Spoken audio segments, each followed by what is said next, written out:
বারুইপুরে গ্রেফতার এক বাংলাদেশি নাগরিক, নাম মোহাম্মদ সুজন মোল্লা।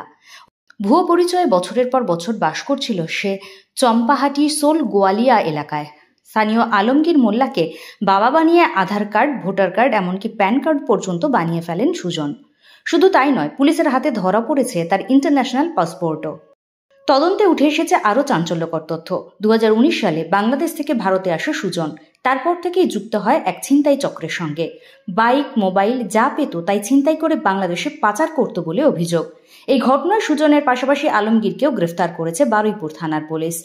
বাজেয়াপ্ত হয়েছে একাধিক নথি ও মোবাইল ফোন। কিভাবে এতদিন ধরে সে প্রশাসনের চোখ এড়িয়ে ভুয়ো পরিচয়ে বসবাস করছিল তা খতিয়ে দেখছে পুলিশ। এখানে থাকতো কিন্তু ওনাকে আমরা কোনোদিন দেখিনি। ঠিক আছে, এই বুথেই তো ওনার ভোটার লিস্টে নাম আছে। ভোটার লিস্টে নাম আছে, কিন্তু ওনার যে যার বাড়িতে থাকতো, হ্যাঁ, তার বাড়িতে আমরা তো সবসময় তো বুঝতে পারছি না যে তার বাড়ি থাকে কে, আত্মীয় স্বজন কী থাকে, সেটাই হচ্ছে ব্যাপার। ঠিক আছে, আজকে কি শুনলেন? আমরা তো আজকে শুনলাম যে ওকে অ্যারেস্ট করেছে পুলিশ।